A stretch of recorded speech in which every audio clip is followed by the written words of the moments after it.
Hi guys! Welcome back to the vlog. Ang question na sasagutin natin is bagay ba sa hatchback or sa Ion ang may roof box? So tara, tingnan natin. Let's go!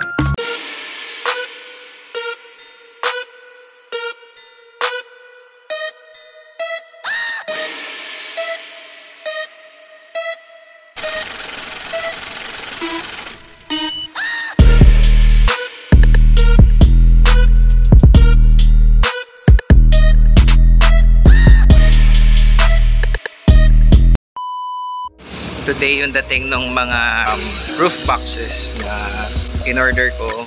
Pero syempre habang naghihintay ako ng pagdating nila, ayun, naglinis muna ako nitong mugs na pambenta ko. Yung iba kong mga mugs na pambenta naka-display sa mga shop. Okay, tara, kaunin natin yung delivery truck. Bye Kyle! Yung sasakyan daw nila white na L300, so I think nandun na. Ito na.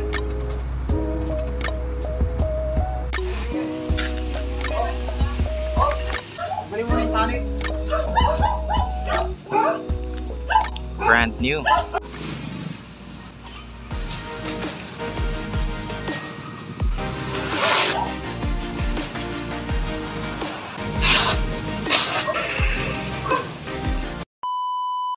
It's been 2 days since na-deliver itong mga boxes. Hindi ko pa naasikaso, so hopefully today ma-post ko na online for sale.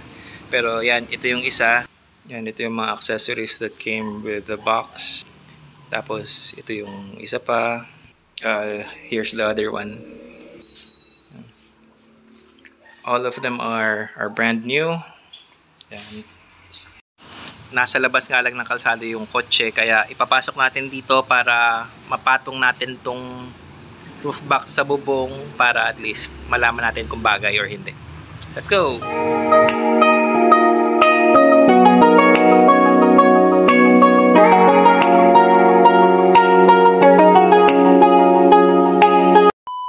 Dito na yung kotse, pero bago ko ikabit, siguro tatanggalin ko muna to.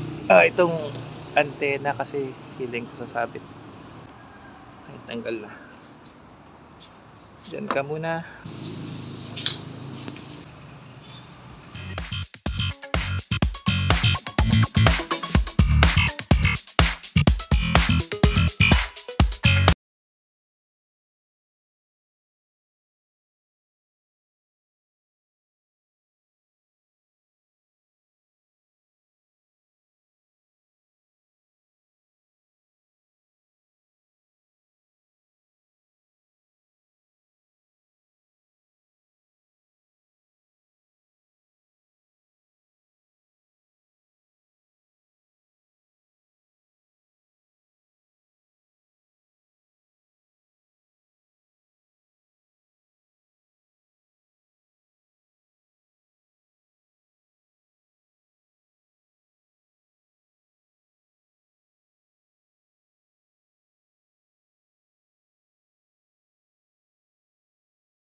Lock, you can open this box from this side as well. So yun, on both sides pwede mo siyang buksan, and this is pretty much how it's going to look like kapag mounted na sa kotse.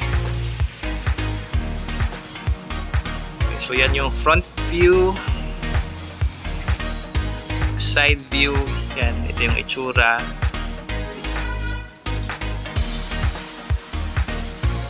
And then ito yung yung itsura niya from the back. So yun, mas magmumukhang malaki yung Ion natin kapag nalagyan ng box. Hindi nga lang ako nakapagkabit ng ng crossbar.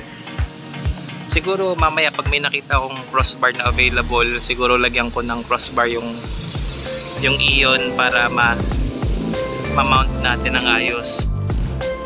perfect to para sa mga sasakyan natin kasi syempre maliit yung sasakyan natin.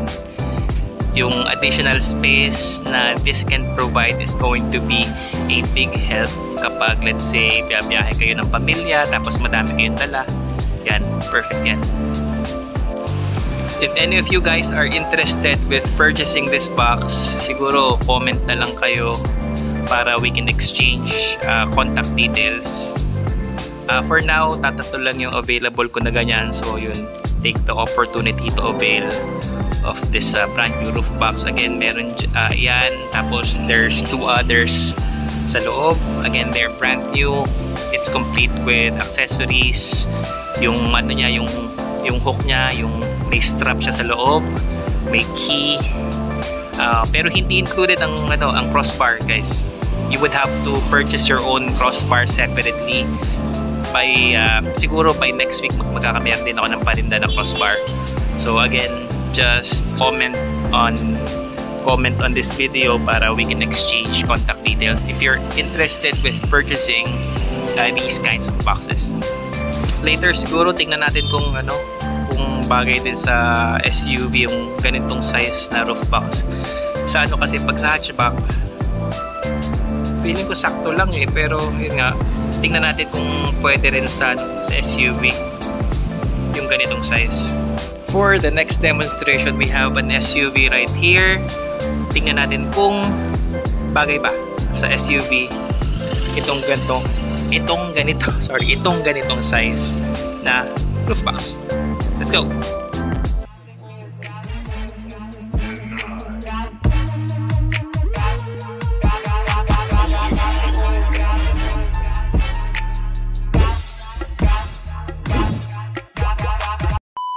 So ito na yung itsura niya kapag yung box is sa SUV nilagay.